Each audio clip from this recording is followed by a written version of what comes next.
Well, hello there. Paul Ogden took me on one of his walks to Gilston, starting at Limpet Beach, adjacent to Aberthaw Power Station.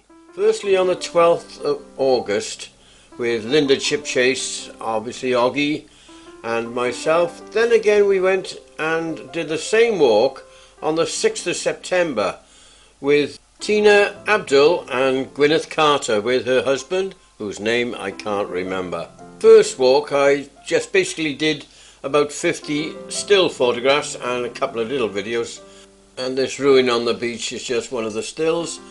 And on the 12th of August I did a lot more video. Well, anyway, let's listen to Oggy tell you a bit about the power station. Aberthaw B station opened in 1971. Aberthaw A operated until 1995. It was subsequently demolished. Its two 425 feet chimneys were the last section to be demolished, and this was done on Saturday the 25th, 1998. The site has 3 generating units, each driven with its own Foster Wheeler boiler. From 2006 and 2007, new steam turbines were fitted, allowing each unit to generate an extra 28 to 30 MW of power. Each unit is now rated at 520 MW.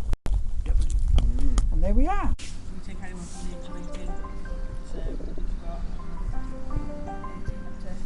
I'll add to that in December 2019 it was announced that Aberthaw B station would close by the 13th of December 2019.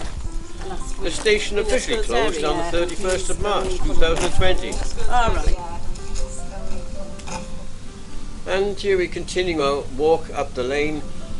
West Hall, that's an imposing looking house. I don't know what they do with it or who lives there or what it's used for, but I'll find out one day. Very interesting. And there we go, walking along. And this is an interesting cottage, if you can manage to read that. It didn't mean a lot to us.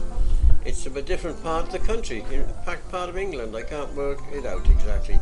And then we come to the Boys Village. A very important place at one time. I'll let Oggy tell you all about it in a moment.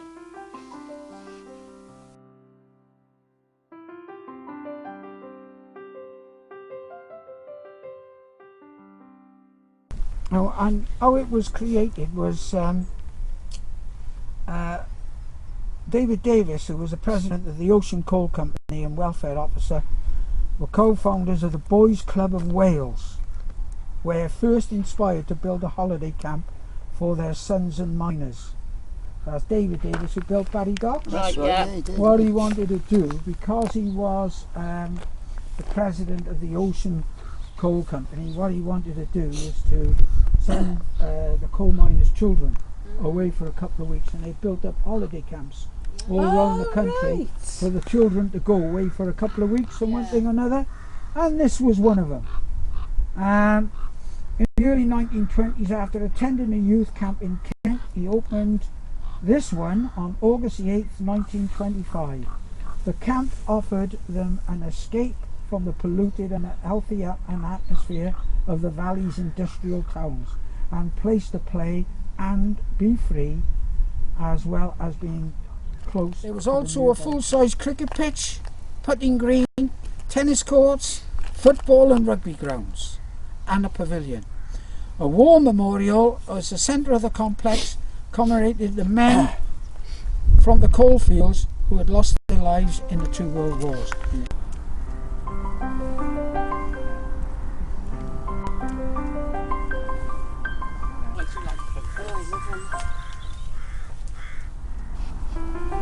And now we've reached Gilston, the outskirts of Gilston. Anyway, it's only a small village. That's Linda Chipchase with Paul, and we found these black ducks hanging about there. They were lovely, and that's me holding that post up. And as you can see, the post says the best kept village of the year in the Vale of Glamorgan. Sorry about the pose. As we continued walking in the village, the first time we were there, we bumped into this This gentleman, who was very chatty, lived in this beautiful house with a beautiful garden. And the second time we went, that's him. I never got his name, got his father's name, which was Jeff Nichols. And a lovely pair of gentlemen they were too. And the father actually asked us if we'd like to see around his garden. And what a garden. The front garden you can see just coming in there, and I do have, that's him speaking now, and I do have a still shot from the first time we went there of his front garden. It's coming up right about now. There you go. How's that? Absolutely gorgeous. And he spends a lot of time in the village, actually planting flowers and making the village look pretty, as well as his own garden. Now this is going into his back garden. The logs there are for the beetles, and the wood is for his carpentry. He likes to potch about a lot, and this is where he does it, the old stable block. That's the house, the back of the house. It's absolutely gorgeous. He did most of this work himself. That's the front garden actually, it's just inside the gate. The front garden is out through that gate. Well, this was a garden I had first. Planting oak trees as well. Planting oak trees as well. Aye, there's 3 or 4 there. Yeah. Yeah. This is going to be a signpost. Ah. It's the virus, you know, not the virus, but Dutch elm. Aye. So I've cut him off, and but it's in no working on that. Yes, Thank you very much. Okay. There we go. What they like? Nice. Just the right amount of sweetness. Look at me, I'm hardly getting through this. Some of this film is a bit wonky. I'm sorry, I was eating an apple and filming at the same time, and I couldn't hold the camera very steady. I did steady up for that particular shot, looking at the beach from his garden. He has obviously a sit-on lawnmower, which he says was broken at the time. I did ask him about these stones. He said, well, when they were doing that vast lawn, there were a lot of stones there, so they threw them at the back of the garden, and one day decided to make a feature, and it is quite a feature. I like it actually.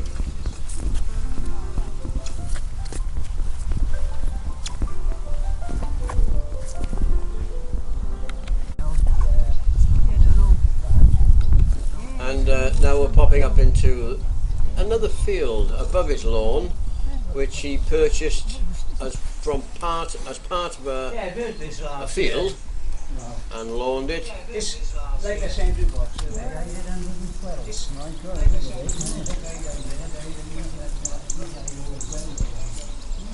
As we left the house, this was the view we had, obviously the road that we came in on. And this little area here, and I call it that little junction, it looks after this as well. The telephone box with the defibrillator in the telephone box nowadays, not a phone. No, I just put it on there for the best kept.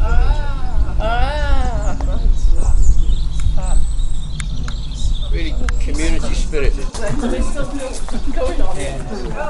There we go. Thank you very much. See you, Jeff.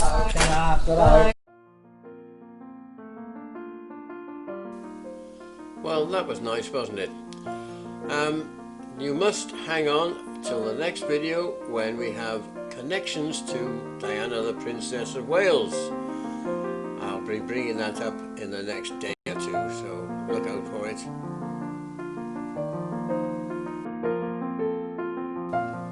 So from me and Paul Ogden's Reckless Ramblers, thanks for watching, and see you in the next walking video. Bye for now.